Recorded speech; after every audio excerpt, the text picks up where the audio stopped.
Praise the Lord everyone. भजन 137वें अध्याय के आज के मनन में आप सभी का पुनः मैं स्वागत करता हूं। मेरे प्रियो, क्या आपने कभी ऐसा दर्द महसूस किया है कि जहां दिल हमारा और आपका इतना भारी हो जाता है कि प्रार्थना करने का भी मन नहीं करता? भजन संहिता 137वां अध्याय 137 एक ऐसे ही टूटे हुए लोगों की पुकार है, लोगों का विलाप गीत है जो रो रहे थे लेकिन फिर भी परमेश्वर को नहीं भूले। जब हम भजन संहिता 137वें अध्याय का मनन करते हैं तो यहाँ पर इज़राइलियों के उस विलाप गीत को पाते हैं जब वे बाबुल की ओर बंधुआई में ले जाए जा रहे थे। यहाँ पे लिखा है, बेबीलोन की नहरों के किनारे हम लोग बैठ गए और सियोन को स्मरण करके रो पड़े, क्योंकि उनके बीच के मजनू वृक्ष पर हमने अपनी वीणाओं को टांग दिया। मेरे प्रियो, भजन संहिता 137वां अध्याय एक टूटे हुए लोगों की प्रार्थना है। जब इजरायली बंदी बनाकर बाबुल की ओर ले जाए जा रहे थे तो वे रो रहे थे, वे टूट चुके थे और उन्हें अब ऐसा लग रहा था कि सब कुछ खत्म सा हो गया।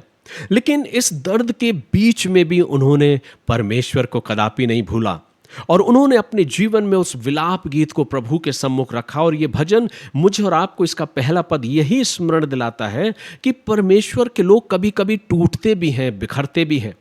विश्वासी होने का मतलब ये नहीं है कि दर्द कभी आपकी जिंदगी में नहीं आएगा, लेकिन विश्वासी होने का मतलब ये है कि आप उस दर्द में भी परमेश्वर को कभी नहीं भूलेंगे।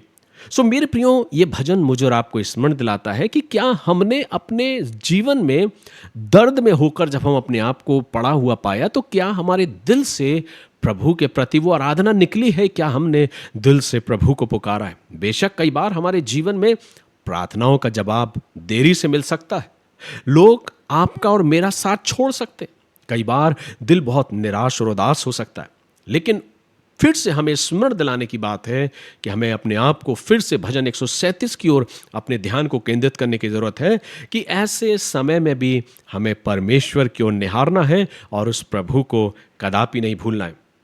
दर्द कई बार आपके जीवन का गीत छीन सकता है, लेकिन अगर आप परमेश्वर के साथ हैं तो आपकी आशाएं कभी नहीं टूटेगी, आप कभी निराश और हताश नहीं होंगे।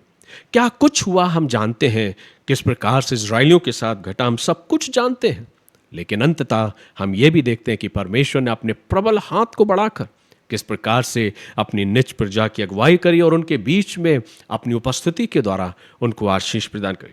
वचन कहता है कि उसके बीच के मजनू वृक्षों पर हमने अपनी वीणाओं को टांग दिया, क्योंकि जो हमको बंदी बनाकर ले गए थे उन्होंने वहां हमसे गीत गवाना चाहा।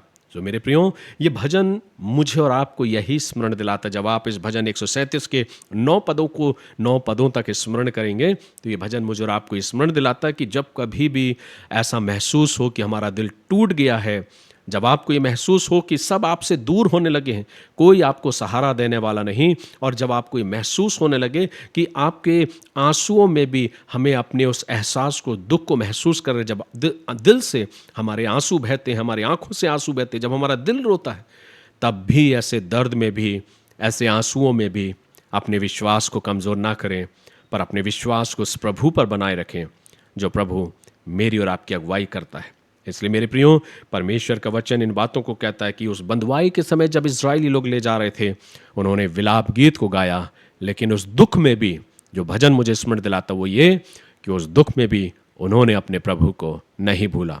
आज हम अपने जीवन में क्या प्रभु से दूर चले जाते हैं, या रास्तों को बदल देते हैं, या अपने विश्वास को कम कर लेते हैं, या अपने विश्वास से भटक जाते हैं?